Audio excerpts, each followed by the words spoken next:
Question 1.A.C. Identify which of the following set is or is not linearly independent. Justify with proper reason. ठीक है, तो दो matrices या दो questions हमें दिए गए जिसमें ऐसे करके वेक्टर्स दिए गए हमें, इसमें दो वेक्टर्स है, इसमें तीन वेक्टर्स हैं, तो बस यही ढूंढना है हमें कि डिपेंडेंट है या इंडिपेंडेंट है। ठीक है, तो बहुत सिंपल है। यहाँ पर क्या करना है, सबसे पहले जो पहला वाला मैं ले रहा हूँ, ठीक है, फर्स्ट वन। सो गिवन, ठीक है, गिवन में ये चीज़ यहाँ पर लिख दो। देन क्रिएटिंग मैट्रिक्स, ठीक है, क्रिएटिंग मैट्रिक्स। सो 2 -1 3 4 -2, ठीक है, -2 6। ओके, इस प्रकार से हमने इसको बना दिया है। इसके बाद इसके बाद हमें इसको रिड्यूस करना है to echelon form. Okay, so reducing to echelon, just a minute, echelon form. Okay, reducing to echelon form. So 2 -1 3 4 -2 6 will become what? तो यहाँ पर सबसे पहले इसको ऊपर ले लेते हैं। सो R12,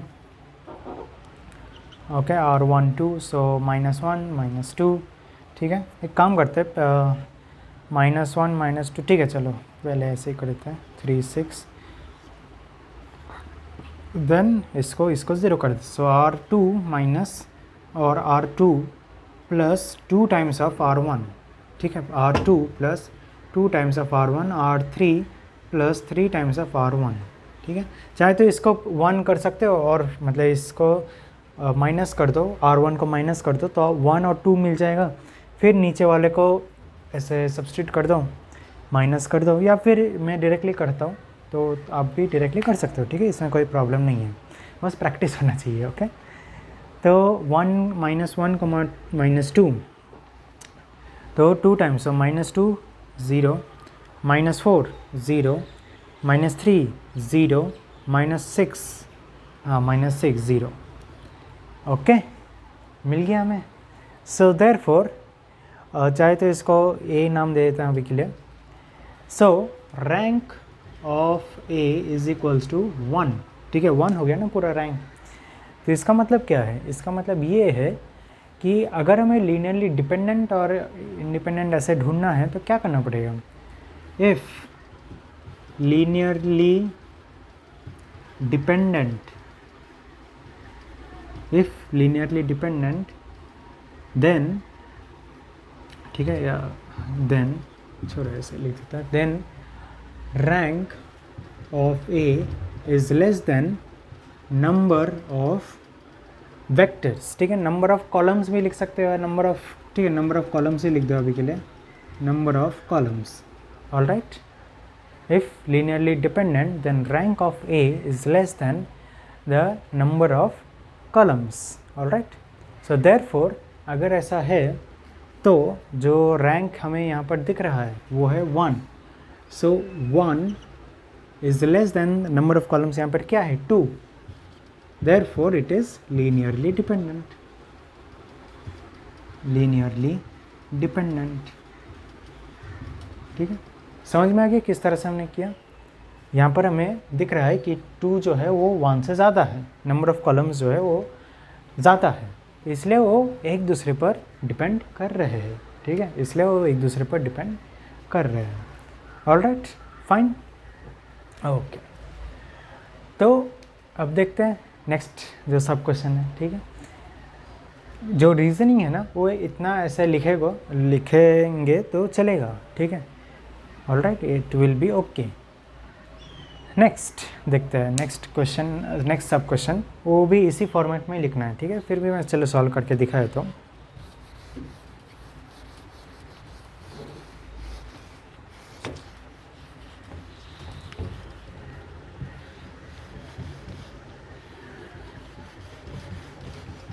okay, so now the second सब क्वेश्चन इज, क्या दिया गया है, गिवन, गिवन में इस तरह से ये चीज़ लिख देना है यहाँ पर।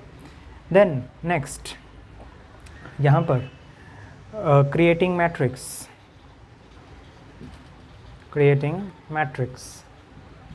So A is equals to 2 minus 3 0, 5 4, 7 हो गया. अब रिड्यूस कर दो इसको, रिड्यूसिंग टू इकेलॉन फॉर्म. वैसे पता है क्या, इसमें रिड्यूस करके भी दिखा सकते हो, नहीं तो अगर दिमाग में ऐसे आए, ठीक है, रिड्यूस करके तो दिखा ही सकते हो, नहीं तो फिर भी अगर ऐसे दिमाग में आए तो यहाँ पर ये भी हम देख सकते हैं कि नंबर ऑफ़ कॉलम्स तो 3 है, ठीक है, नंबर ऑफ़ कॉलम्स तो 3 है, और इसका मैक्सिमम रैंक ही कितना आएगा, मैक्सिमम रैंक तो 2 ही आएगा ना. मान लो 1 आ गया तो और भी अच्छी बात है, लेकिन मैक्सिमम तो 2 ही आएगा इसका रैंक, लेकिन रोज़ ही 2 है हमारे पास. तो अगर रैंक ही अगर 2 आ रहा है तो डिपेंडेंट ही हो गया ना, क्योंकि तीन कॉलम्स है, 1 2 3 कॉलम्स है. उन तीनों कॉलम्स को हमने, उन 3 कॉलम्स है तो 3 कॉलम्स को उससे कम अगर कोई रैंक आ जाए तो वो डिपेंडेंट हो जाता है. तो यहाँ पे मैक्सिमम रैंक ही 2 है तो डिपेंडेंट हो ही जाएगा. करेक्ट. तो उस प्रकार से भी रीज़न लिख सकते हो, ऐसे कोई प्रॉब्लम नहीं है. ऐसे लिख देना कि नंबर ऑफ़ कॉलम्स इज़ 3 या number of unknowns is 3 and the maximum rank possible is 2, so therefore it is linearly dependent. लेकिन अगर ना हो पाए तो कोई बात नहीं, इस तरह से जिस तरह से हम जा रहे उस प्रकार से लिख दो. सो 2 0 4 minus 3 5 7. okay, so R1 divided by 2 1 0 2 minus 3 5 7, and finally R3, okay, R3 plus 3 times of R1, so it will become 1 0 2 and it will be 0 5, 3 times of R1 is 6, okay, 3 2 is 6, 7 plus 6 13, ठीक है. So therefore rank of A is 2, and for linearly dependent rank of A is less than number of unknowns, so therefore 2 is less than 3, so therefore okay, so therefore it is dependent. ठीक है, it is dependent. समझ गए? Okay, तो चलो next question की ओर.